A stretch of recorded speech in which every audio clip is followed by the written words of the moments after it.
All right, welcome to lesson 5 of Journey of the Soul. Last week we spoke about the afterlife, where we go following this world, and now we're going to speak about where we go again. Tonight's class is going to be about reincarnation. Reincarnation is an interesting topic. It's one that I'm assuming we're all very excited about, and a number of you have told me that you're really looking forward. And as a matter of fact, one of you told me that that was the primary reason you joined this course, to hear about the Jewish view of reincarnation. It must be that exciting. Reincarnation is an interesting topic in Judaism. Reincarnation has various understandings by many different religions and ideas and throughout history. We're going to focus on, obviously, the Jewish view of reincarnation, and perhaps even more importantly, what it teaches us during our lifetime here in this world. And to begin with, when we look at reincarnation, many of us have various understandings of it. To some of us, reincarnation seems to be a fascinating, very positive idea where it kind of limits the idea of mortality. We come from somewhere and we're headed somewhere, and it's not just our physical life now, but we've had a physical life before and we will have another physical life. And that's exciting. We're not going to cease to exist, even on a materialistic level. For others, reincarnation seems to be something which is scary, disturbing. It's something that, it doesn't let us have our individuality. It doesn't allow us to have our own expression. We have what we've been before, and we're based on that. We have a certain background. We come with some baggage, maybe. And to many of us, that may seem disturbing. And so as we proceed with today's lesson, we're going to see whether the Jewish view on this matter alleviates any of the discomfort that some of us may have.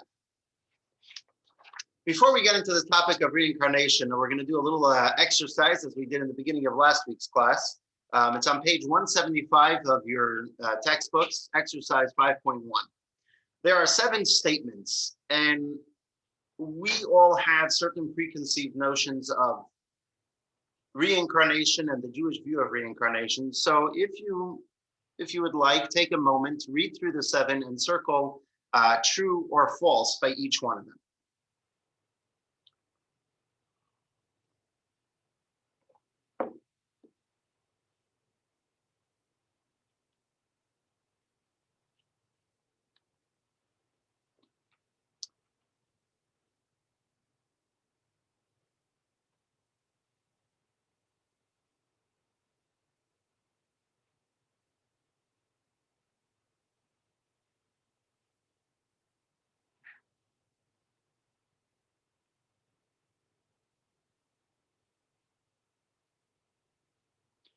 Now we're going to circle back to this exercise towards the end of tonight's lesson, and we'll see if any of our perceptions have changed.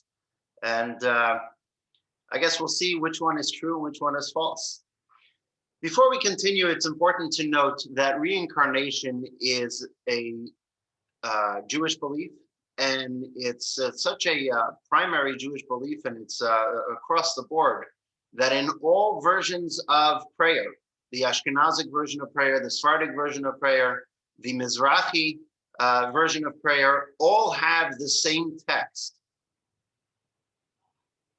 in part of the evening Shema. Every night before we go down to bed, before we go to sleep, there's a mitzvah to read the Shema. And we don't just read the Shema, the paragraph of Shema, or the 3 paragraphs that are contained in Shema. It's a moment of reflection of the past day and a moment of preparation for the coming day. It's a time to think about how we did on today's day and how we'll do better on another day. And so throughout the Shema, there's a number of prayers that we say in addition to the actual prayer of Shema. The introductory prayer of the Shema, it's on page 176, text 1.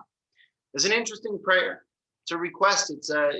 We're asking God, Master of the universe, I hereby forgive anyone who has angered or vexed me, or sinned against me either physically or financially, against my honor or anything else that is mine, whether accidentally or intentionally, inadvertently or deliberately, by speech or by deed, in this incarnation or in any other. Very basic Jewish belief that there is reincarnation across the board. And so what we're going to attempt to do tonight is to clarify the Jewish idea of reincarnation as explained in Kabbalah. The ideas that we will be discussing tonight, different than prior classes, which were based in various Jewish texts. Tonight's class is based primarily in a book called Shar HaGilgulim. This is the book. It's about 195 pages of close type Hebrew wording, letters, you can see. It was written by Rabbi Chaim Vital, who was the primary student of the Arizal. The Arizal was one of the primary authors of various Kabbalistic texts who expounded upon the Zohar. And it is from his writings that we know most of the Kabbalistic ideas and insights gleaned from the Zohar, from the Talmud, and from elsewhere. The Hebrew word Kabbalah, that all of Kabbalah is included in, the Hebrew word means received. That's what Kabbalah means, received. And what does it mean that it's received? Kabbalah relays information that cannot be derived intellectually, through intellectual investigation, through trial and error, through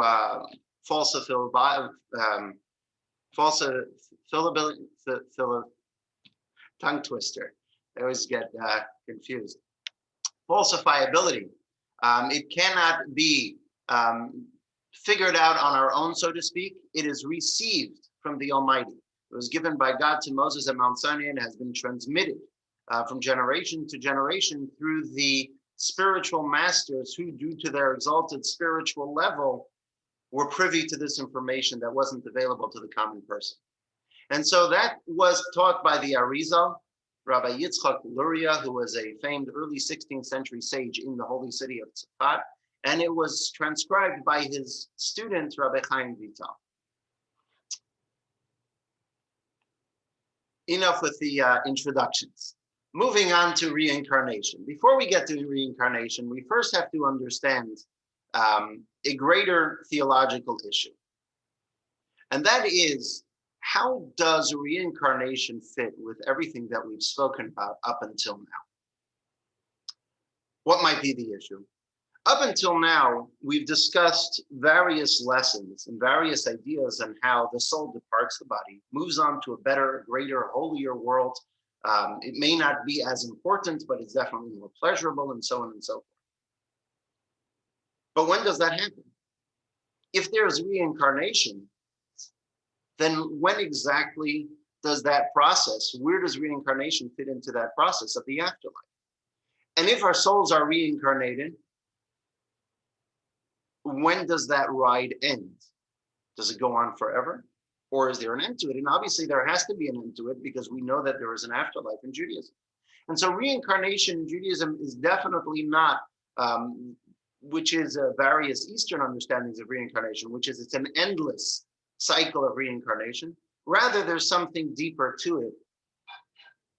And to get to that, we have to have a deeper understanding of our souls and the way our souls came to be.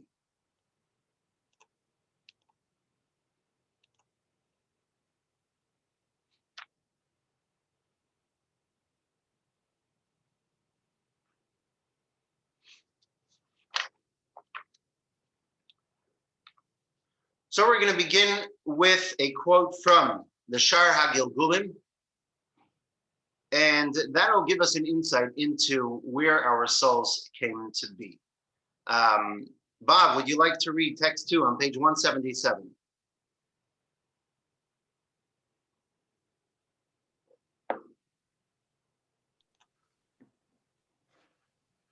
It all began with one master soul, the soul of Adam, which included all future souls. Subsequently, this master soul passed on to Abraham, Isaac, and Jacob, and was then divided among the 12 tribes. Afterward, the soul was further partitioned among the 70 souls, the descendants of Jacob, that accompanied him to Egypt, and eventually among 600,000 souls who left Egypt. Thank you. So just to point out before we begin is that tonight we're going to be focusing primarily on the reincarnation, the way it plays out with the Jewish souls and their larger mission for the Jewish nation. According to Kabbalah, there is reincarnation for non-Jewish souls as well, but we will not analyze that aspect of it. And so focusing on the Jewish souls, we have how human existence came to being with a single human being, Adam. Adam was the initial soul. As the first human, he also possessed the Jewish master soul. From this soul, it was passed on to Abraham, Isaac, and Jacob, and now they had kind of three subsections of this master soul, like a tree branches out from the main trunk of the tree, following which came the 12 tribes. They had these 12 subcategories, branches from that master soul, and they gave it to their children, the 70 descendants who descended into Egypt, following which, when the Jewish people left Egypt, there were 600,000 souls that left Egypt.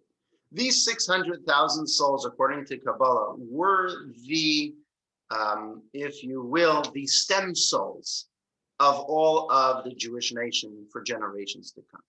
These are the primary souls. There was the master soul, Adam, which went to Abraham, Isaac, and Jacob, the 12 tribes, the 70, and then were split up to 600,000 root souls, stem souls, which is the souls that each one of us come from, these 600,000. So the 600,000 souls is not just something which is a nice number. The 600,000 souls are root souls from which many other souls stem from. Why is that important? It's important to know because these 600,000 souls were also given a very unique mandate. These 600,000 root souls that stemmed from Adam's master soul were the ones that left Egypt. They left Egypt. They had these souls and they left Egypt. What did that generation experience? They were at the foot of Mount Sinai, who received the Torah. In other words, they received the mandate as a Jewish nation to transform the world and to uplift it and elevate it, make it a better place. That was the mission that these 600,000 souls were given. The process through which this goal is achieved, this goal of transforming the world, of perfecting the world through revealing God's presence in it. What is the process? The process is the fulfillment of the 613 commandments. As we know in the Torah, there are 613 commandments. These 600,000 souls were tasked with this mission, and they achieved this mission by performing the 613 commandments.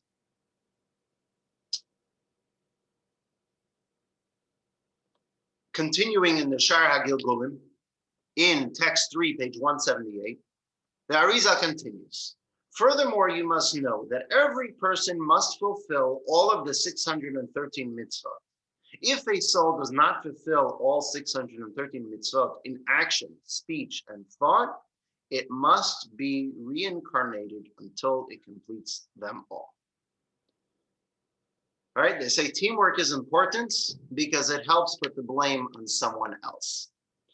These 600,000 founding souls have this unique mission, and that is that they each must fulfill all 613 commandments, all 600,000 souls. The world has a purpose, a goal, a destination, and each one of these 600,000 souls plays a vital role in that mission, in that grand plan, which is to fulfill these 613 commandments, by which They elevate when we perform a commandment, when these 600,000 souls, one of these perform a commandment, a mitzvah, they elevate the aspect of their body, of themselves, that's associated with that mitzvah, making it a place that can have within it divine energy, greater level of divine revelation, as well as a portion in this world that is now perfected and elevated. Each soul has a unique mission because it each has to fulfill all 613 commandments. When it accomplishes this mission, it itself, the soul itself, gains rectification and elevation. The issue is, few, if any, of these 600,000 souls manage to fulfill all of the commandments in a single lifetime. It's just not possible, or nearly impossible. There are certain commandments that are only possible to fulfill during the time of the temple. There are certain commandments that are only fulfillable by a priest. There are certain commandments that are only possible. It's impossible to do both in one lifetime. And so it's nearly impossible to fulfill all 613 commandments in a single lifetime. And this is where reincarnation comes in. The positive commandments that were left unfulfilled, or negative commandments that were violated, which in turn means, more importantly, that there's an aspect of themselves and an aspect of the world which hasn't been elevated and hasn't been rectified. It hasn't been prepared for the divine revelation. In order to give a chance for those souls to complete their mission, in order for give a chance to these souls to fulfill their mission of rectifying and elevating their aspect, their area, their mission in this world,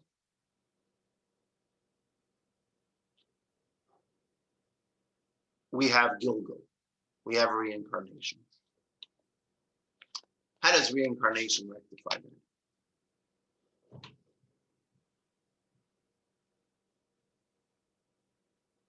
It rectifies it because now it gives the soul a second chance to fulfill its complete mission. But aside from that mission, the mission of fulfilling all 613 commandments, it has another mission. There's another step in its mission. And that is on page 178, text 4. You should also realize that each individual must study all 4 of the Torah's layers, which are referred to by their acronym Pardes or Chuk. These are Pshat, Remez, Drush, and Sod. Literal, allusion, exegetic, and mystical. It is necessary for a soul to be reincarnated repeatedly until it completes them all. According to tradition, every single Torah idea can be interpreted in 4 different general ways: the simple understanding, the illusion understanding, the drush expounding, interpreting, and Sod, the esoteric aspect of Torah. Each one of these 600,000 souls is tasked and must study all 4 aspects, all 4 layers of the Torah.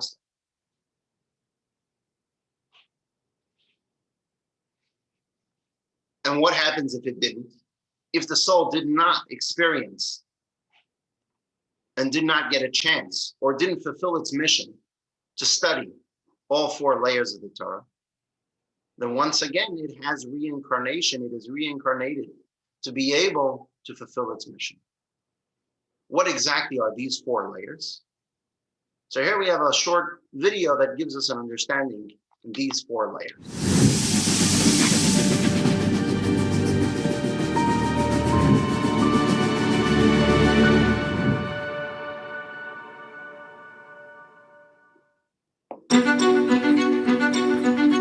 Human authors express themselves in their works, both directly and subtly, sometimes intentionally and always subconsciously. When we read a text, we can choose either to read the lines or to engage in more intricate analysis and read between the lines. the divine author of the Torah did something similar, but to an infinitely greater degree. God expressed himself in the text in multiple ways all at once, directly as well as subtly, with plenty of insinuation and a vast hidden layer of the divine subconscious. And he then instructed us to excavate it all. Jewish tradition separates these layers of understanding into 4 categories. The first is pshat, direct intention, which is derived by examining context and syntax. For example, the Torah begins with the words, Bereshis bara Elokim, es hashemayim, ve'es haaretz. In the beginning, God created the heavens and the earth. On the plainest level of Torah understanding, this is a straightforward statement of what happened at the beginning of time. But the simple meaning is not always easy to clarify. Many biblical commentators, most notably Rabbi Shlomo Yitzhaki, the 11th century French scholar known universally as Rashi, devoted their efforts to clarifying the straightforward meaning of the often mysterious biblical texts. Our second layer of understanding is remes, allusion. This refers to subtle communications that are encoded in the text. They can be uncovered using methods such as the numerical values of the Hebrew letters, the acronyms of words and phrases, or unusually sized letters in the Torah scroll. For example, the Torah's first 2 words, Bereshis bara, in the beginning, God created, carry the numerical value of 1116. That's the identical value of the phrase Barosh Hashanah Nivra. It was created on Rosh Hashanah. We are thereby informed that Rosh Hashanah is the anniversary of creation. Our third layer of understanding is drush, interpretive. Our sages extrapolate a vast corpus of ideas and instruction from the Torah's text through methods such as textual comparison, sequencing analysis, and homiletical interpretation. For example, from a sequencing perspective, the Torah begins with the wrong beginning. It describes creation, a narrative that is seemingly secondary to the Torah's primary function as a book of guidance that tells us how God expects us to act on a daily basis. The Torah should have dived directly into the nitty-gritty of the laws. On the interpretive level, however, the Torah first describes creation to tackle a major hurdle to Torah observance. The majority of Torah laws rely on the Jewish nation owning and settling the land of Israel. We were instructed to conquer the land and never relinquish our claim of ownership over it. But such a radical claim to a territory is bound to provoke opposition. Who gives us the right to take possession of a land and claim it as our eternal heritage? The Torah, therefore, begins with creation, clarifying that God is the creator of all territories, and he has the right to permanently bequeath a specific parcel to a particular people. It then records the history of God doing precisely that with the Jewish people. With this switch in sequence, the Torah supplies the Jews with the response God expects them to provide all who accuse them of land theft and occupation. The fourth layer of understanding is sod, hidden meaning. This refers to the deeply mystical messages that float behind every phrase and letter in the Torah. For example, the word Bereshis can be split perfectly into 2 words, bara, shis, meaning he created 6. God first formed the 6 emotive divine attributes, from chesed, kindness, through yesod, attachment, as described in Jewish mysticism. God then used these 6 attributes to create the actual universe. So there you have a sampling of the 4 layers of understanding that can be found in the Torah's very first words. Beyond this, a vast ocean of knowledge is contained in these same words. And beyond that stretches the infinite vastness of wisdom contained in the rest of the Torah's close to 80,000 words.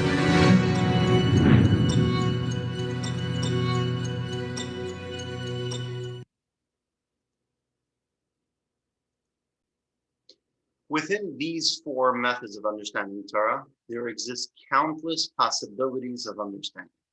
Within the pshat, within the simple understanding, there's many ways of understanding it, even in the simple manner.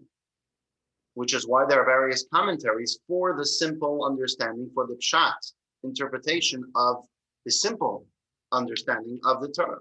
When it comes to the interpretation level or the hint level, the allusion level, there are many commentators who give various different commentary on a single verse.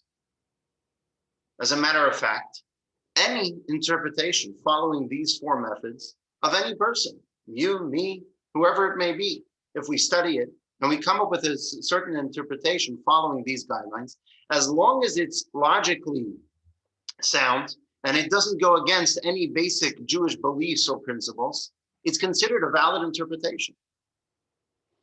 Obviously, that's not within the realm of halacha, of Jewish law. Jewish law is a very specific system of Jewish law, how it's deduced from the Torah, how it's understood from the Torah, and that can change, and it's not up to everyone to come up with it. But understandings of various verses is for everyone to study it. As a matter of fact, the Kabbalists tell us that for every single verse and idea in Torah, there are 600,000 understandings on each one of these four levels, for each one of the 600,000 root souls and their subsouls. That means that each one of us has a portion in Torah that's waiting for us to develop it and to uncover its secrets. It's an aspect of Torah that no one else can uncover its secrets except for our part in the root soul, which we are part of. Which explains in text 5a and 5b a unique passage from the Ethics of Our Fathers. Some of you may recognize it from a prayer or a famous song, Yehi Ratzon Milfanecha Hashem Elokeinu v'Elokei Avotenu sheyibana beis hamikdash b'meheira v'yameinu v'sein chalkeinu b'tzei rasach. May it be your will, our God and God of our fathers, that the holy temple be rebuilt speedily in our days, and grant us our portion in your Torah. What does it mean, our portion? Isn't it God's Torah? Isn't it everyone's portion? Why our portion? But now we can understand it. Text 5b. Betsy, can you read for us text 5b on page 180?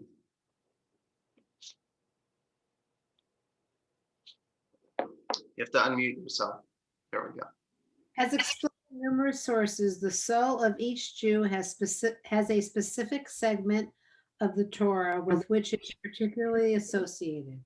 This explains that phrasing of our sages' statement, grant us our portion in your Torah. Our portion implies that each of us has a unique portion within the Torah. This concept is further expressed in our sages' statement that there are novel Torah concepts that an accomplished student of the Torah is destined to introduce. In other words, the entire universe anticipates the birth of this particular diligent student, awaiting the moment that the student innovates, meaning uncovers this specific concept within the Torah. For this concept is the student's portion in the Torah. Thank you. So what we have here is not just every soul, every one of these 600,000 root souls is tasked with completing and fulfilling all 613 commandments. And not only does it have to study all four parts of the Torah, but even more than that, each soul must uncover its unique portion in the Torah. The entirety of creation is awaiting for each soul to complete its uncovering of its innovative ideas gleaned from the Torah.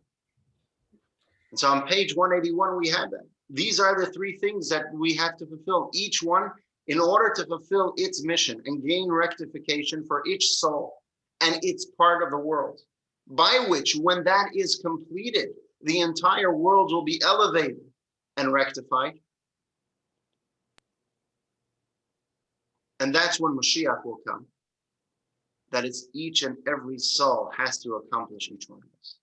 And if the soul doesn't accomplish one of these mitzvahs, if a soul doesn't accomplish it studying a one portion of Torah, if the soul doesn't accomplish its innovative part in the Torah, then it has a shortfall.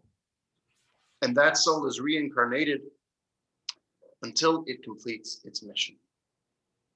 What exactly is the mechanism of reincarnation?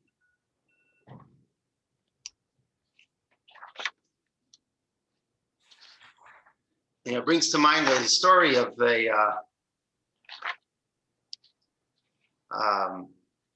company that was looking for a new hire.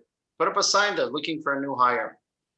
And so they had a bunch of people come in and they gave them a questionnaire to fill out. Two guys came in, filled out the questionnaire, handed it back. And after a short while, the hire calls to the second guy and says, okay, so I just want to let you know that we're hiring the other guy, person number one. So number two says, why? Why him? Why not me? The answer is not good in my questionnaire. He says, no, the answers were great. It was more a certain aspect of the question and how you responded that bothered us. He says, really, what was? He says, when you look at question number 5, hire number 1 wrote, I don't know. Hire number 2 wrote, neither do I. When it comes to these topics, when it comes to understanding the mechanism of the reincarnation, it's important to note that really it works on this system, where if you ask an average person, how does reincarnation work? They're going to tell you, I don't know. And everyone else will answer, well, neither do I. What's important and why we're studying it is to give us an understanding of the basic understanding of the Jewish belief of reincarnation, not to understand its full workings. As I mentioned, it's a close to 200-page volume with deep Kabbalistic ideas, and it breaks it down in very long and Kabbalistic terms, and there's much commentary on that. And so what we're going to attempt to do is give a general understanding. We won't necessarily understand all details and all aspects of it. Feel free to ask questions, but many of the questions I will not know the answer. But please ask away. So what's the purpose of reincarnation? We now know. The purpose of reincarnation is a soul that hadn't fulfilled its full mission, whether it's the 613 commandments or the study of all 4 aspects of Torah, or the innovative aspect of Torah, has to be reincarnated. But what's the mechanism of these souls? And so with that, we're going to continue with Shara Gilgulim from the Arizal, text 6 on page 182. Rachel, can you please read for us text 6? Yes. On text 6. Okay, although we've stated in numerous passages of this treatise that a specific individual's soul was reincarnated in a particular person and is subsequently reincarnated in another specific individual and so on, do not misread this as implying that the original soul itself is reincarnated repeatedly. Rather, each human soul branches out into innumerable roots. Every root contains an infinite quantity of soul sparks. With each subsequent reincarnation, a number of these sparks are rectified and they ascend to enjoy the rewards of heaven and dwell in the particular strata of Gan Eden that are appropriate for them. However, those soul sparks that were not rectified are reincarnated to provide further opportunity for rectification. Thank you. So what we have here is something unique, and it gives us a unique perspective on how this works. This informs us that the general perception that most of us have, most people have about reincarnation are largely inaccurate. And why do I say that? We mentioned earlier that there are 600,000 root souls. These are stem souls that are capable of generating other souls, sub-souls, if you will. How does it work? A soul has many sparks, many divine aspects to it. When it enters a body, say those root souls back then when they left Egypt, they'd enter the body, and this individual with this soul did not complete all the commandments. But guess what? He or she did complete many commandments. The souls that are the aspects, the parts of the soul the sparks, we'll call these parts of the soul, that were rectified because they are associated with the mitzvahs that were fulfilled. Say that individual fulfilled 200 mitzvahs, so 200 out of 613 sparks were elevated. Those 200 sparks, that aspect of that soul, of that root soul, was rectified. And those sparks move on to the afterlife, like we spoke last week. Moves on to the afterlife. They've done their part. What happens? There are still sparks that need elevation, that need rectification through performing of the mitzvahs that weren't performed yet. This stem soul, this root soul, now has the capability to form a complete soul around those sparks, the foundational sparks of this secondary soul, which now has a complete soul. It has 613 aspects to it, and the individual has to fulfill all 613 commandments. But its primary goal is to fulfill those aspects that it did not fulfill yet, to elevate those sparks that have not yet been elevated. And so our souls are not recycled souls, they're new souls in the sense that our soul in its exact formation hasn't been in another body. There are the formation aspects, the foundational sparks, that's the makeup of our soul, which had a previous incarnation. And that previous incarnation did not fulfill those commandments that we now have to fulfill. How does that work with the afterlife? And which aspects of the sparks,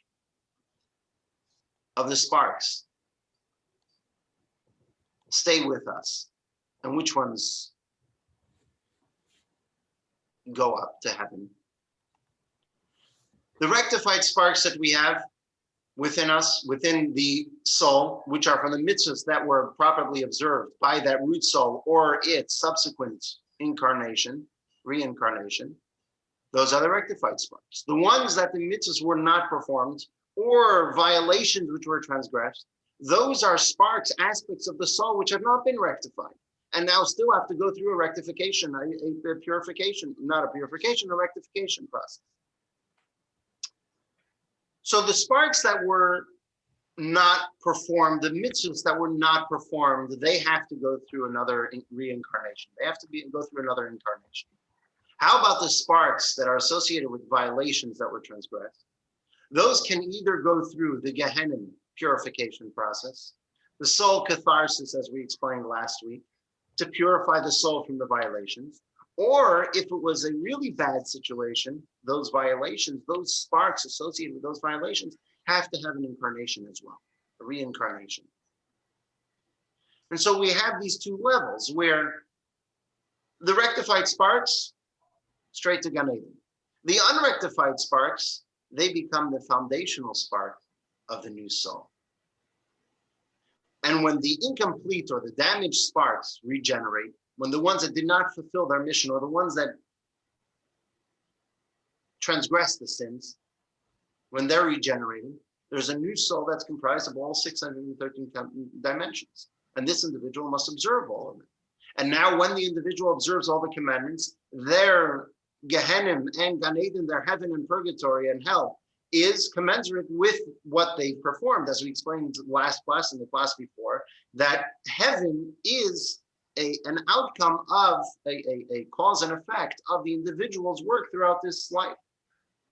But those commandments that are associated with the sparks of this root soul that were already rectified, they don't have an effect on the foundational sparks of this current incarnation, because those commandments are already rectified for the soul. So the soul has to perform them, but they don't have, I guess you can call it, the long-term effect for incarnation or reincarnation, as opposed to the foundational sparks, which are the aspects of the soul that were not rectified, that now have to go through this reincarnation process.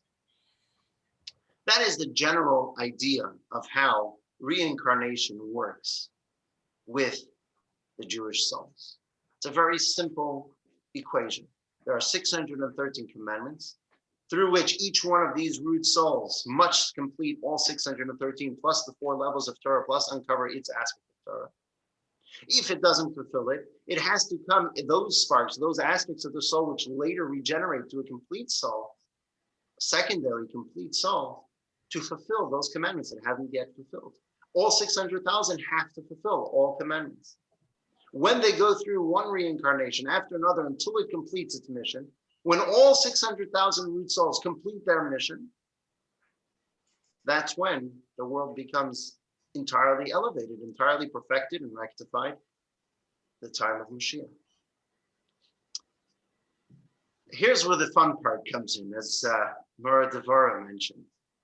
How about reincarnation in other beings?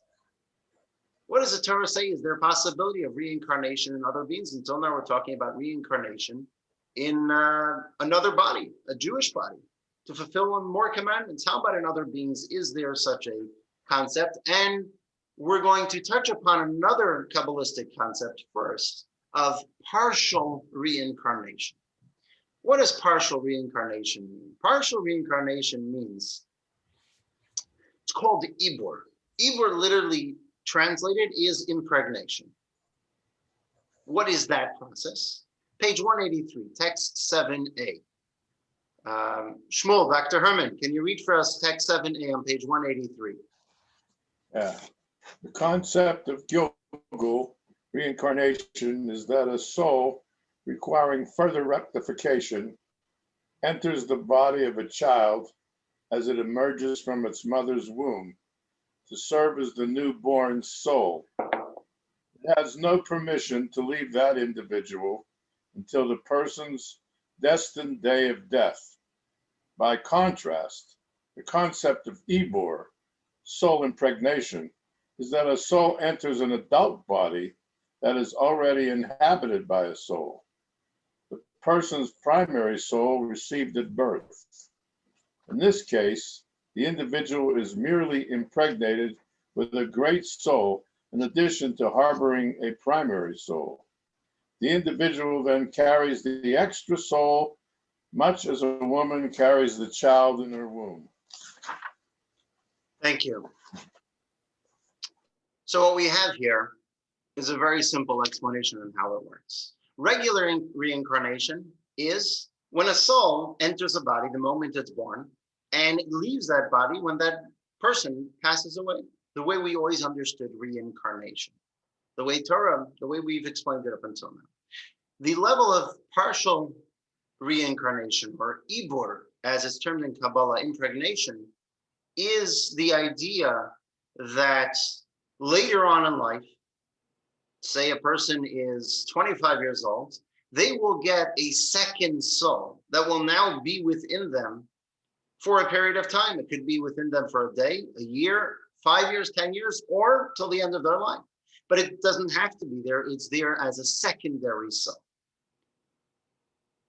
Important to know, we're not referring to Dibuk here, which some of you may know of that concept. We're not going to get into that. That's an entirely different topic. Maybe at the end, I'll mention something about that. A person who has an Ibur soul, a secondary soul, doesn't feel it, doesn't notice it, doesn't know it's there, has no real effect on the person, at least consciously, that the person can notice that there's the secondary soul. It's a purely spiritual aspect.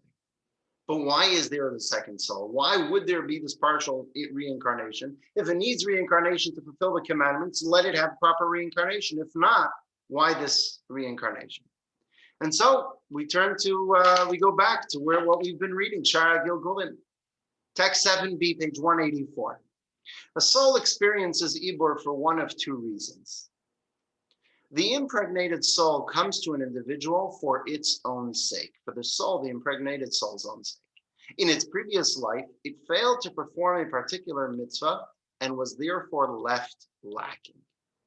This was the kind of mitzvah that was impossible to perform under the conditions of that lifetime, such as the mitzvah of Yibum, Chalitza, and the like. And we'll get to that in a moment.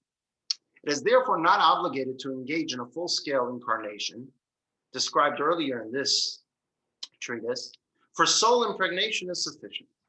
That's the first reason. The second reason, continues the Arizal, The impregnated soul comes solely to assist an individual, to bring a person additional merit, or to guide an individual in matters of Torah and mitzvahs. In this case, the impregnated soul lacks nothing for itself. The first reason is as follows. There are certain commandments that we can fulfill, we just don't. Say we have a commandment to put on tefillin every day, and we haven't put on tefillin every day for various reasons. Or we were supposed to light Shabbos candles every Friday, and we did it for various reasons. That was our choice that we decided not to do it. And so the soul of such an individual has to be reincarnated to fulfill that mitzvah. It's not a punishment, God forbid. It's just the way of life, the way God set up the system, that it has to come back into this world to fulfill the mitzvah. But then there are mitzvahs that are impossible for the individual to fulfill. What's a good example? So he gives here two examples of yibum and chalitza. Yibum, I forget the English term for yibum. Yibum is when A marries B, and they don't have any children, and then the husband dies, God forbid. The husband passes away and they didn't have any children. According to Torah, there is now, if the husband has brothers, there is now a mitzvah called yibum. What's the mitzvah? The mitzvah is that the wife, if she would like to, she's supposed to marry her husband's brother, because they didn't have any children. And if she marries her husband's brother, they'll now have offspring that will be associated with her first husband. That's the mitzvah. It's one of the 613 commandments for her to marry her husband's brother. Say she doesn't want to, he's not her type, and just because she married his brother doesn't mean she would like him. So there's a second mitzvah, another one of the 613 called chalitza, where there's a process that's done in a Jewish court of law. It's not such a long process. It's very technical. And with a shoe, she spits, she says, I don't want this man. And they announce that she doesn't have to marry him. And then she's free to go and marry who she wants, and he's free to go and marry who he wants. So most people don't come in contact with these two mitzvahs for so many reasons. These are very, very rare commandments. And as a matter of fact, even if someone does come in contact with these commandments, it's only possible to fulfill one, not the other. You can't fulfill both in a single lifetime. It's impossible. So a soul that did its utmost, it did its best to fulfill every single commandment it possibly can. But there were still these mitzvahs that it couldn't. Through no fault of its own, it was impossible for it to fulfill. It doesn't get full reincarnation. Such a soul doesn't get full reincarnation. Such a soul gets the Ibur level of incarnation, partial reincarnation, just for that time. And so the soul's reincarnated to a body, the partial reincarnation as a secondary soul, for that time to fulfill that mitzvah it's lacking, be it a week, a day, a month, whatever period of time it may be. That's one reason of partial reincarnation. A second reason is this soul, this secondary soul, this Ibur soul is a lofty soul. It's a holy soul. It's a divine soul that fulfilled a great part of its mission, or maybe all of its mission. But it has an altruistic mission. And that is, it sees someone, or the divine, for whatever reason, sees someone who's struggling with fulfilling mitzvahs. This secondary soul is put into that body to steer that person to do good. It's like an inner voice that will tell the person, do good, do another mitzvah. It'll push him or her to go do another mitzvah. That's a second reason, an altruistic reason of why there's partial reincarnation. Now we move on to how about non-human form reincarnation. Now they say the story where Yankov and his friend Moshe made a pact that whoever was going to die first will come to the other in a dream and tell him what's going on, how it's going. And lo and behold, Yankov passes away. And the next night, Moshe has a dream, or a week later, Moshe has a dream, and Yankov comes to him in the dream and says, Moshe, it's wonderful, it's beautiful. I sleep wonderfully. I eat what I want. I go where I want. It's beautiful, green pastures. The sun is shining. It's wonderful here. Moshe is listening to what Yankov's telling him, and Moshe says, all right, I can't wait to join you in heaven someday soon. Yankel says, heaven? Who said anything about heaven? I've been reincarnated as a cow in Montana. When it comes to reincarnation in other forms, the question is there such a reality? And if there is, what's its purpose? And so we'll see in text 8, again, an interesting quote from the Shar HaGilgulim, who we've been discussing up until now. David, Lewis, would you like to read text 8, page 185? Sure. When a human soul comes to the world and becomes soiled by sin in the process, it reincarnates in another body to rectify itself. The second life is its first reincarnation. If it fails to rectify itself during that lifetime, it may return in a second reincarnation. If it again fails to find rectification, it may endure a third reincarnation.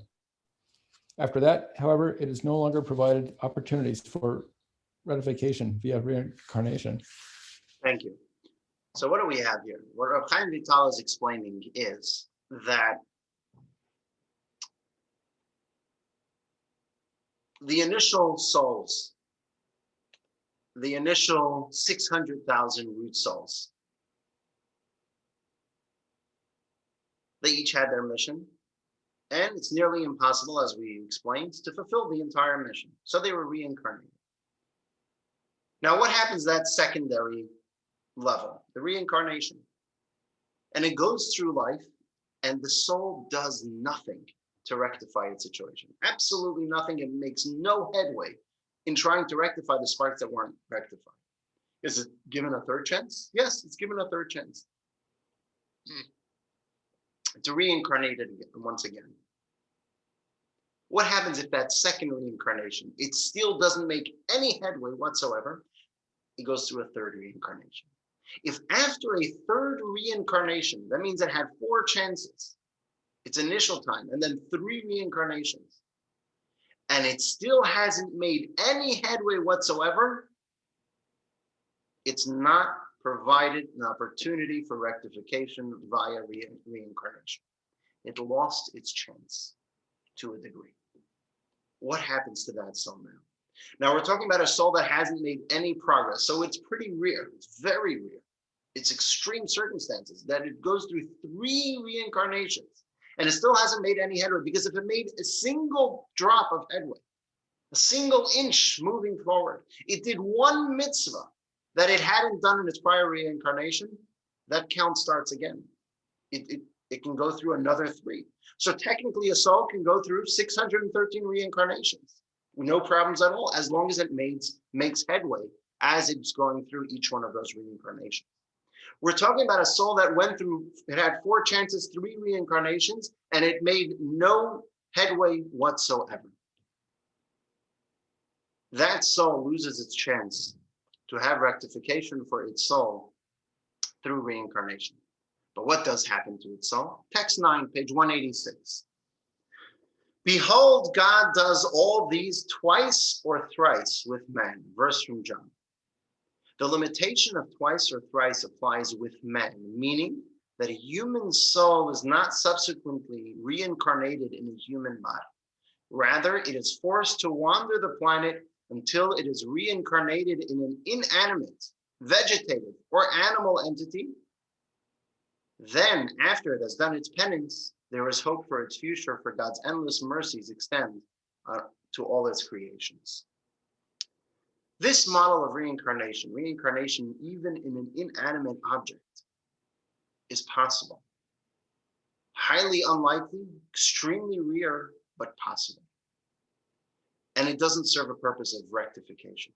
Here it serves a purpose almost exclusively punishment.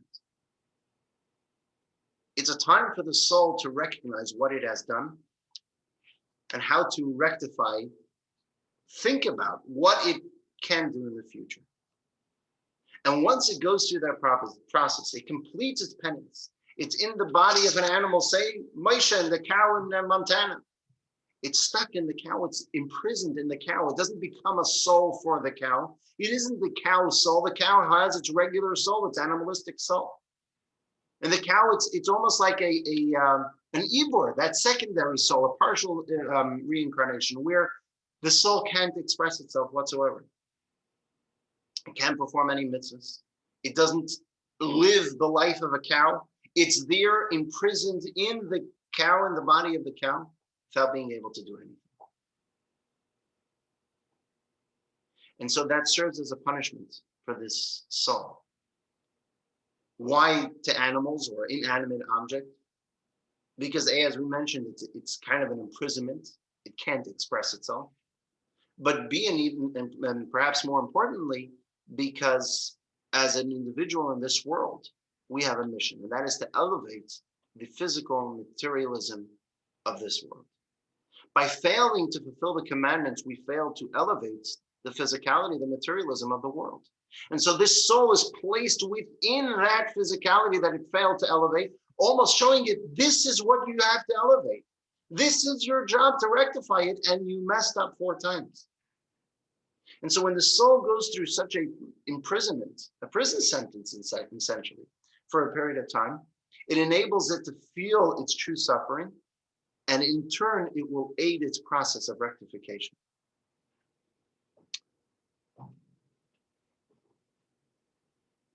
And so it's somewhat outlandish, if you will. It's highly rare and unique, but it is possible. It is plausible. There is a possibility for it to happen. Stop for a moment for questions. If anyone has any questions, feel free to unmute or post in the chat box. Let's see. Why do we say this before going to sleep? Is it just a reflection of the day, or does it have more significance? I'm assuming that's a question about the Shema that we mentioned right in the beginning. Why do we say this prayer in the introduction of the Shema? The idea of the Shema, the idea before we go to sleep, it's the end of the day. It's the end of a 24-hour period. According to Torah, the 24-hour period is the nighttime followed by the daytime. And so before we go to bed, we are now beginning our next day. Just as a businessman at the end of their day takes stock of what happened that day, they go through their computer system and they see what they do during the day, during that period. So too, as humans, we have to go through our stock, our spiritual stock, and see what did we do this day and how can we do better the next day. And so that's why we say this prayer amongst other prayers to set us on that path. For full reincarnations, is the new individual a double of the original self? No, not at all. It's an entirely different person. The new individual is just that, a new individual. It's a soul that's comprised of the foundational sparks, those sparks which are part of the root soul, but around those sparks is built an entirely different soul. And so, for example, when Mashiach comes, and there'll be, as we'll discuss somewhat at length next week, there'll be the Tchiyat HaMesim, when those that have passed will come back alive. Each person will come back alive in their unique soul, which is different than all its prior incarnations. Every soul is unique, and we'll talk about that a little bit more at length in a moment. Do all animals and plants have human souls? Absolutely not. Most animals and plants do not have human souls. Every aspect in this world has a certain level of soul, as explained in Kabbalah, but definitely not a human soul. There are far and few in-betweens, extremely rare cases that have the souls of these individuals that went through 4 levels of incarnation and did not manage to make any headway whatsoever. And so those are in animals or in vegetation or even in inanimate objects. It seems like I have a question. It seems like the soul gets split up, that it doesn't really stay the same person. So it also seems like the souls of Jews are sort of shared in some capacity. That there's a definitely we're all really one soul.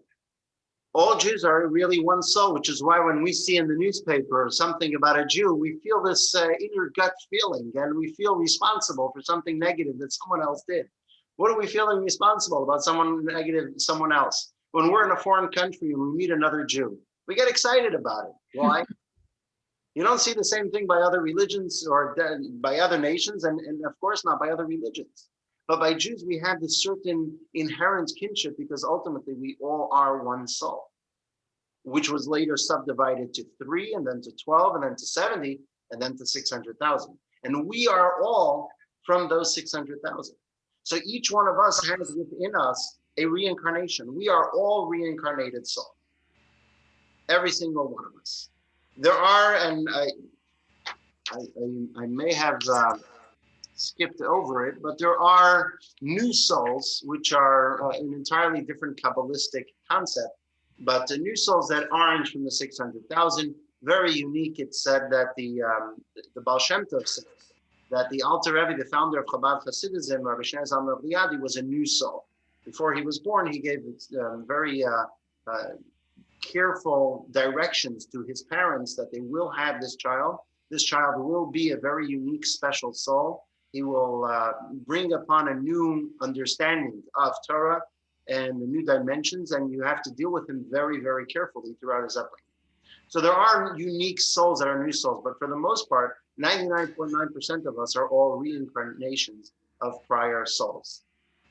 And we'll get to that more in a moment. I'll answer another question, and the rest of the questions we'll have to answer shortly. One or two. Can Ibra and the new soul together work at the same time to fulfill the 613 mitzvahs? That's a good question. I believe so. I don't see why not. In other words, if both souls are in the body at the same time while performing a specific mitzvah, that mitzvah counts as credit to both souls. So thank you for raising that. I hadn't thought about it. What happens after the soul has been reincarnated as an inanimate or animal entity? Does it reincarnate? I haven't seen it written, but my understanding of the idea is that it is. In other words, now that it has that realization of what it has done or should have done and hasn't done, it is now given another chance to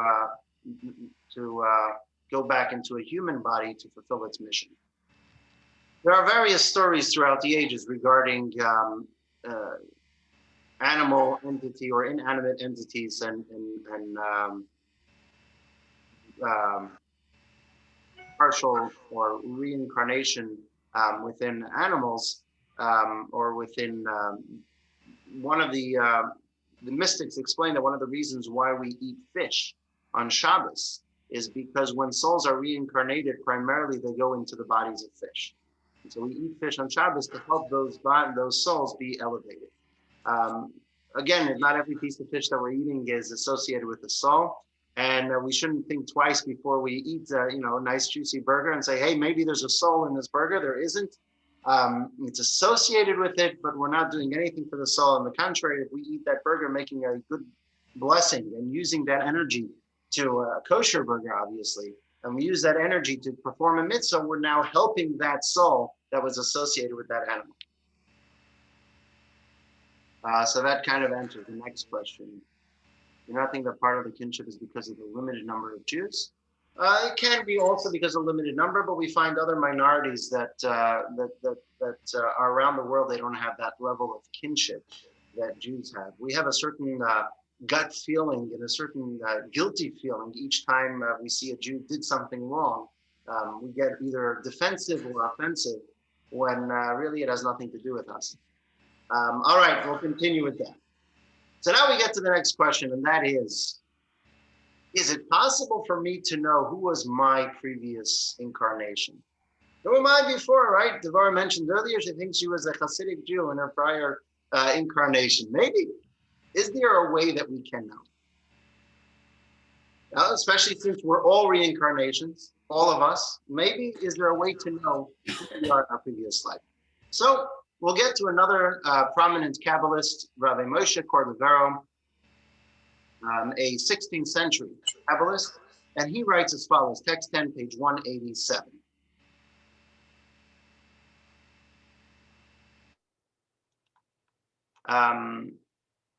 Let's see.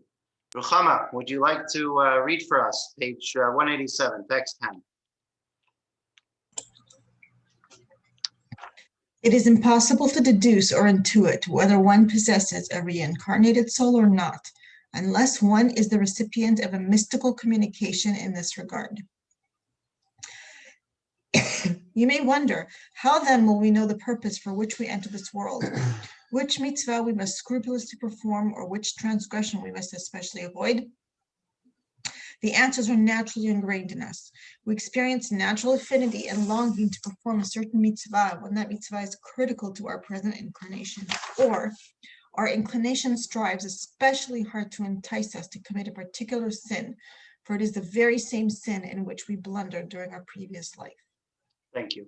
So Rabbi Moshe Cordovero, known by his acronym, the Ramak, writes that it is impossible to deduce or intuit whether one possesses a reincarnated soul or not, or what was our previous incarnation.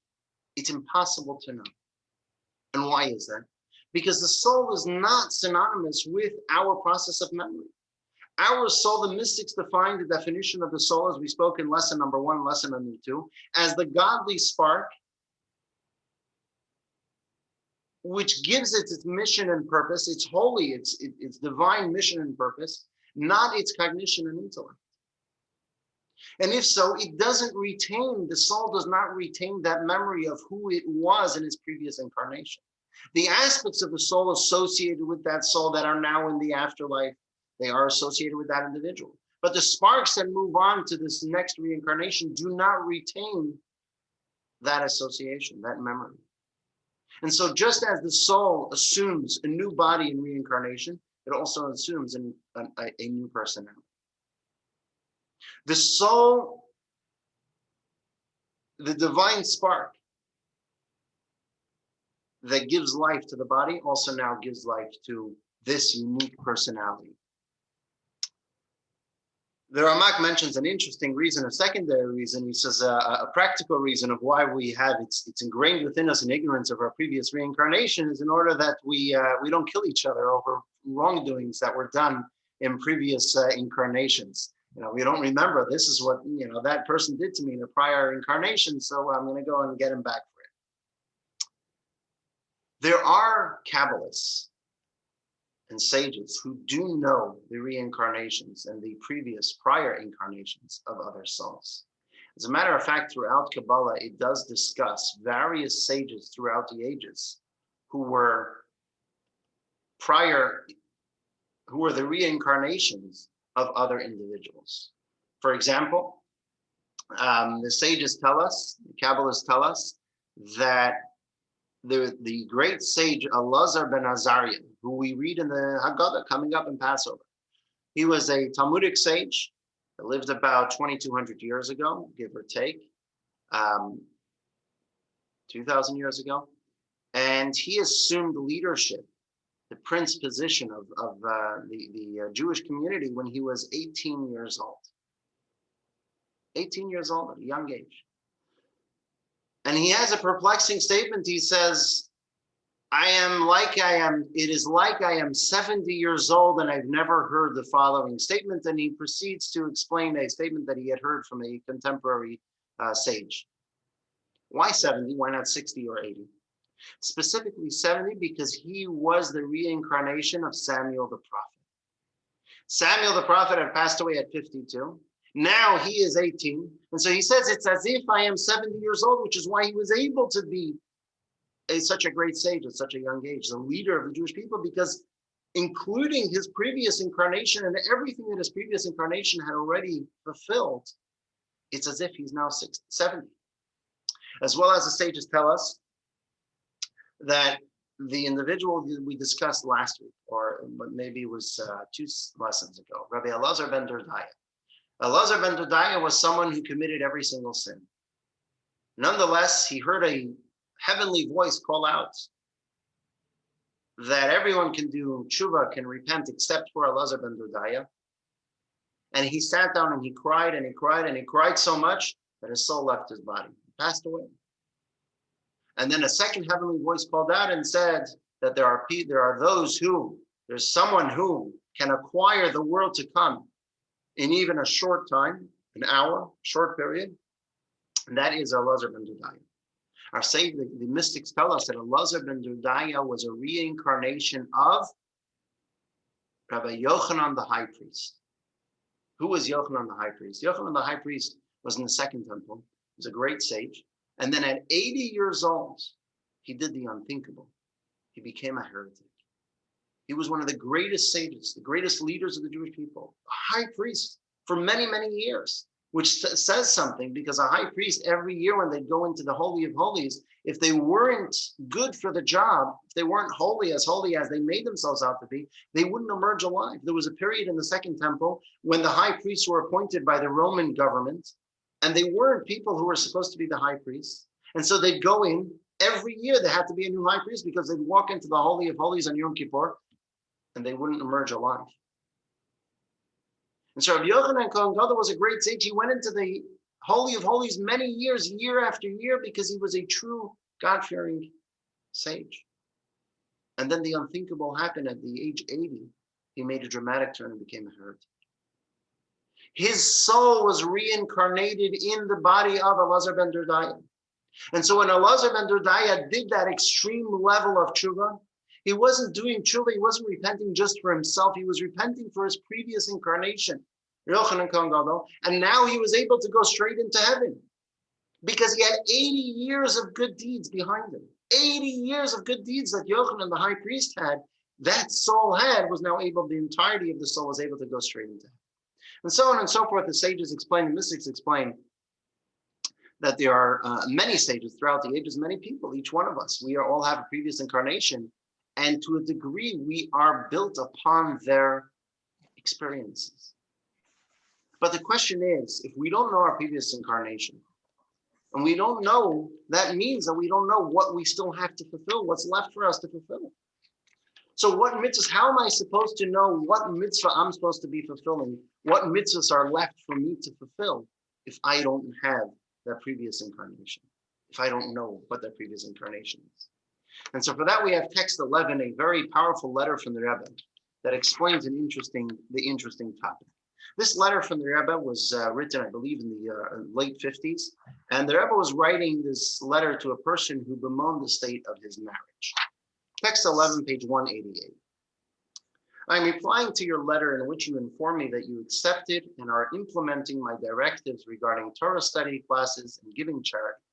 But as far as the situation at home is concerned, your marital harmony appears only superficially to have improved, while the underlying reality remains unsatisfactory. I already told you in my previous letters that it would be challenging. You are meant to find it difficult, for the success of your life's mission hinges upon your sincere efforts toward marital harmony. Our mystical teachings reveal that real individuals are born with original souls. The rest of us are reincarnations. We return to complete the fulfillment of the mitzvot that we missed in previous lifetimes. Certainly, we are obligated in all of the mitzvot in every lifetime, but the specific mitzvot we omitted in earlier incarnations are critical to the rectification of our souls and the rectification of this world. Using the evil inclination as a guide, we can identify the mitzvahs that determine the outcome of our life's mission. Our inclination opposes the mitzvot that we finalize in previous lifetimes, but only to the degree necessary to create free choice between good and evil. By contrast, it unleashes a fierce storm of opposition with countless hurdles and challenges when we approach a mitzvah that we failed to fulfill in previous incarnations. Therefore, your many hurdles to marital harmony reveal its indispensability to your rectification. Do whatever it takes to achieve harmony. The Rebbe is telling us very clearly, and the mystics explain it at length, that how do we know what we are supposed to rectify? It's what we have the most challenging time doing. Take, for example, a chess game. You're playing chess with your opponent, and you watch how he keeps on looking at the left corner. And you were ignoring that left corner because you had a plan with your knight and your rook and on the right side, and you were going to attack it, and you had an entire plan. But the fact that he keeps on going back to that left side of the board makes you think, you know what, maybe there's something there that I should be aware of. He keeps on attacking that side. My opponent keeps on going to that side. There's something there that he's sensing is a weak point or is an important point, a strategic point in order for my opponents to win the game. So you know what? I'm going to give that side more focus. And the same as in every single opposition, whether it's a basketball game, whether it's a war. If we see the enemy focusing on a certain aspect, there must be something there that the enemy is focusing on that aspect. So too with our spiritual war.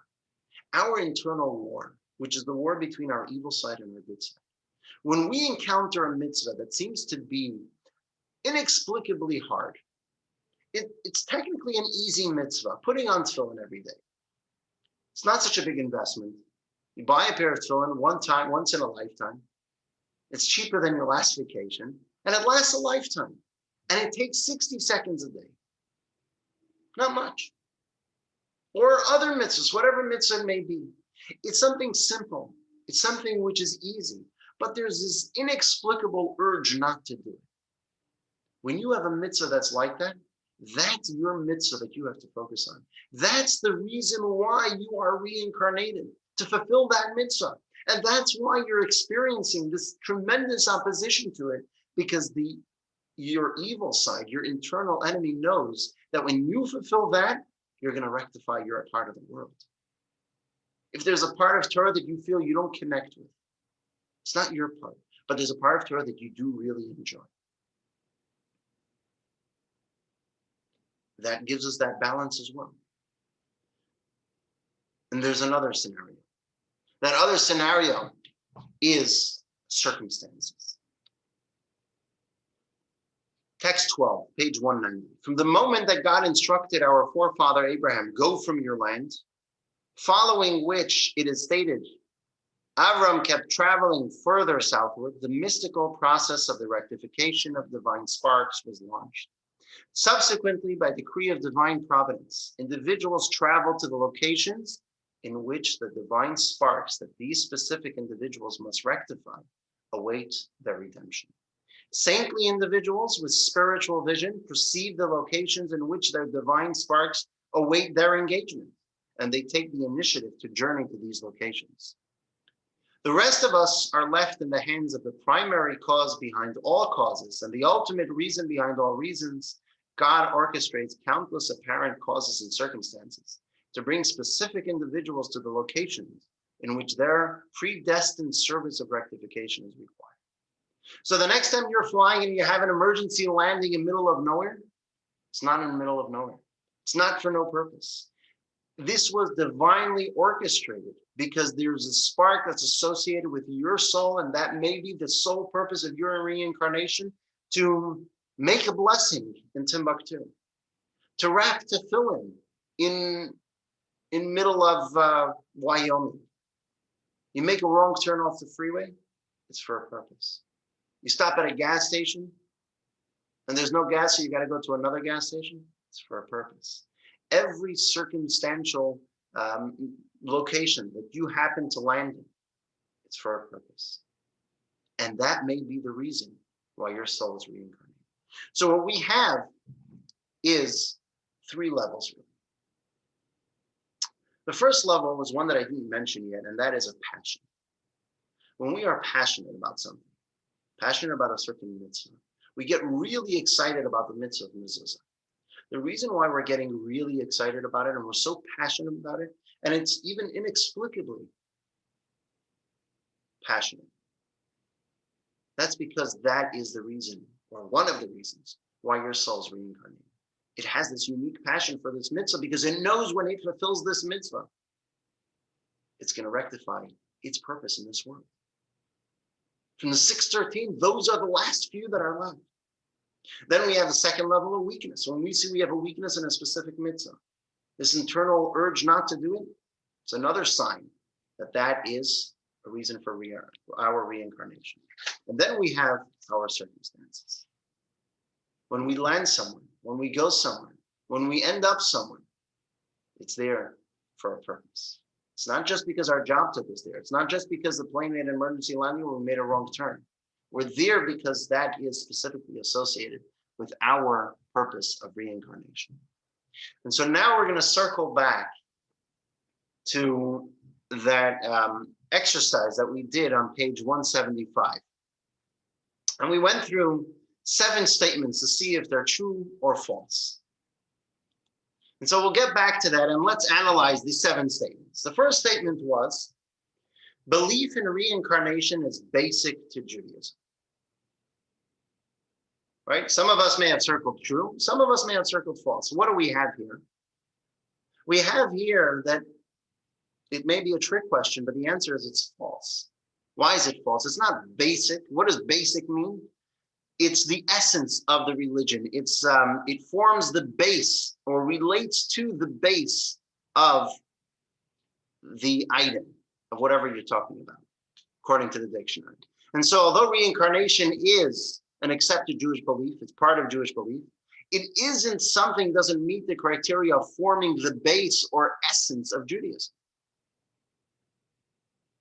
The second statement that we said, in the Jewish view, reincarnation means that a soul that inhabited one body returns to inhabit another. And the answer is, whether you answer true or false, they're both right. Because on the one hand, it's false because it's not the entirety of the soul that inhabits a second body. But on the other hand, it is true because it is a part of that soul that inhabits that second body. Number 3, a human soul can be reincarnated in a non-human entity such as an animal or plant. How many of us circled false by raise of hand? Right? It sounds too fantastical, it sounds too outlandish, but as we see here, it's correct. According to Judaism, it is possible. For a reincarnated soul does not have its own identity, but shares its identity with someone who lived in a previous lifetime. The answer is a little more complicated, but the simple answer as we have it now is that it's false. We don't share an identity, we have our own personality.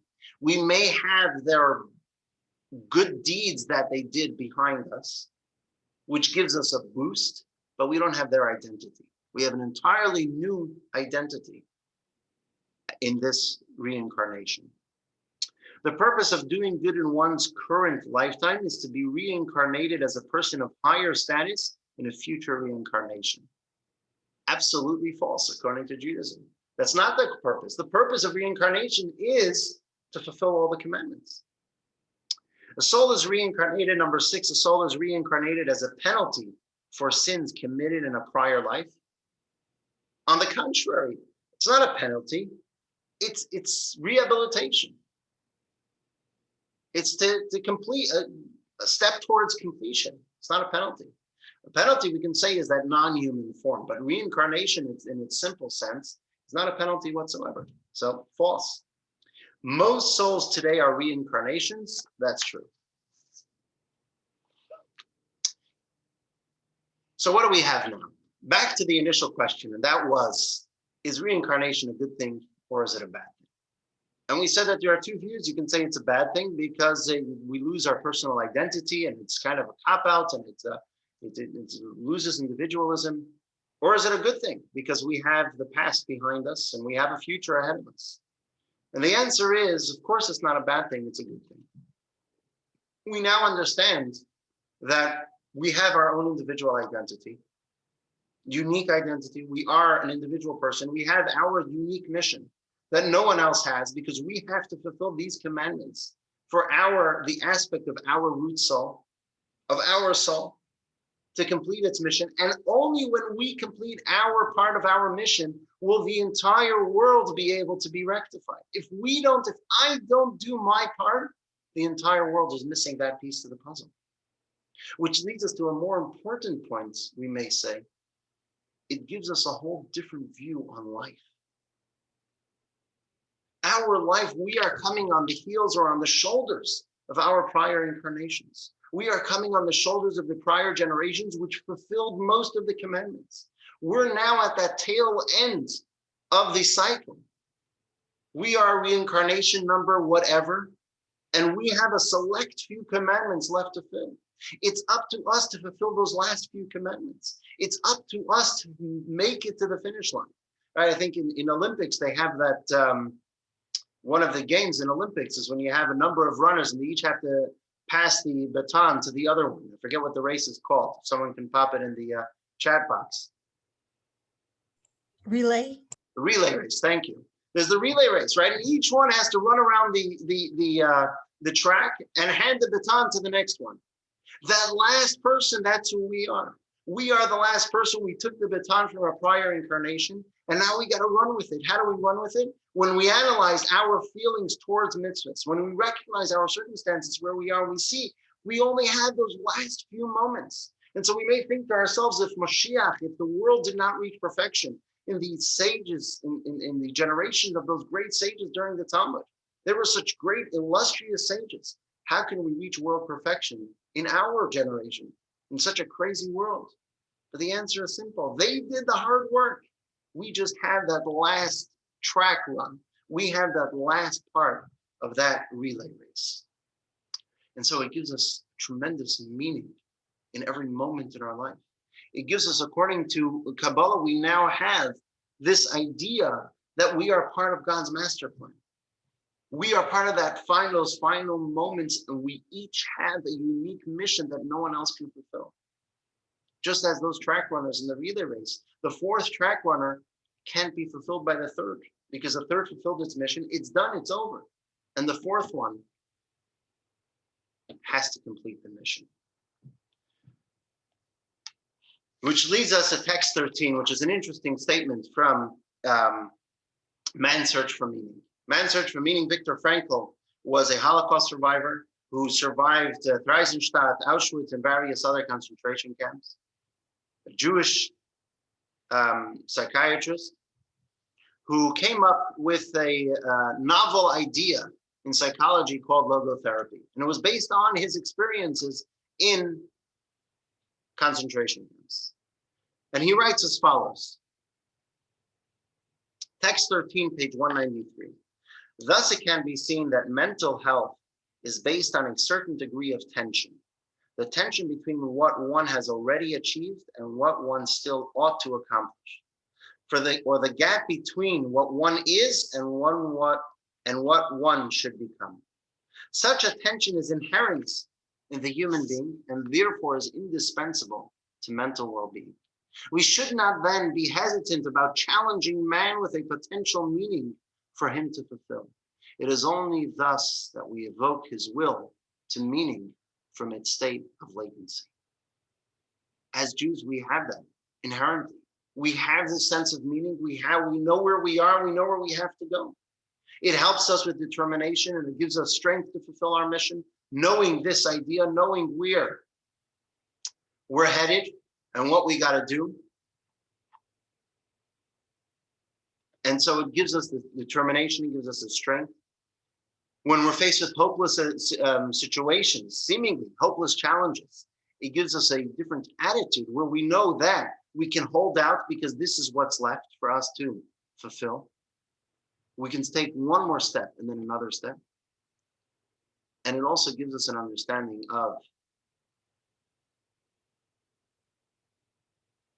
the uniqueness of every moment that's unique to each individual as well.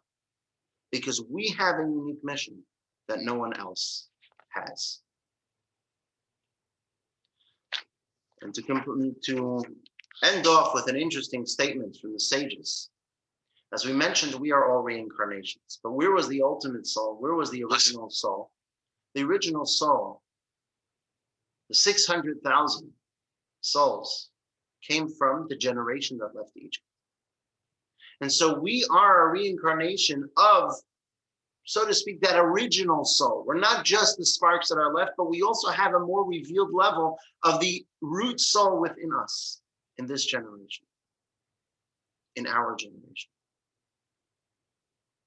Why is that important? Our sages tell us that in the generation that the Jews left Egypt, the Jewish people left Egypt in merit of the Jewish women. Because the Jewish women had firm faith and belief that they will one day be taken out of Egypt by the Almighty, and they acted upon that belief to make it happen. And so knowing that we are the reincarnation of that generation, and knowing that it was up to the Jewish women, and it was in their merit that we were redeemed, in our generation as well, It's the merit of the Jewish women that we will be redeemed from this exile. In the words of the Rebbe, text 14 on page 194, Jewish women and girls play an essential role in the highly critical mission of bringing about the true and complete redemption. The women played an indispensable role in our exodus from Egypt. Indeed, our sages state that our ancestors were redeemed from Egypt in the merit of the deeds of the righteous women. As we have discussed repeatedly, they fulfill this role in each subsequent generation. This is especially true of our present time, for we are the reincarnation of the generation that left Egypt. Indeed, we can clearly observe that Jewish women and girls are naturally predisposed, far more readily than the menfolk, to the idea of immediately leaving the exile. Less effort is required to convince them that we must leave this exile already than is required to inspire the men. And so it's up to the Jewish women for us to push it to the end, get that last moment, and pull through, fulfilling our last sparks, to elevate our last and rectify the last aspects of the world around us, to bring about that perfection and complete rectification with the coming of Mashiach. Lesson 5. Where we go again. 1. Adam possessed the Jewish master soul that ultimately branched out into the 600,000 souls that received the Torah at Mount Sinai. All subsequent Jewish souls are offshoots of these soul roots. 2. The 600,000 primary souls were each given a part of the world to perfect through fulfillment of the 613 mitzvot. When a soul accomplishes its mission, it itself also gains rectification and elevation. 3. Every root soul must also study each of the Torah's 4 layers of teaching and uncover its unique part in Torah. 4. Few, if any, of the original souls completed all 613 mitzvot, nor the required study during their original lifetimes. Reincarnation provides souls with additional opportunities to complete their missions and the rectification of the world and themselves. 5. When a person dies, all the refined elements of their soul return to heaven. A new soul, built from the elements that were left unrectified, is then grafted from the stem soul and returned to this world. 6. As a general rule, our souls are reincarnations, but it is impossible to be conscious of or to accurately sense the experiences of our previous lifetimes. 7. Clues to the nature of our soul's unique task in this world can be gleaned from A. Our strengths and passions, B. Our weaknesses and struggles, and C. Our unique life circumstances. 8. The Kabbalistic view of reincarnation does not deny us our personal identity. Each of us is a complete and unique individual who is simultaneously and integrally linked to a far greater reality. Reincarnation ascribes greater importance to our existence and provides each of us a unique role within the overall human mission.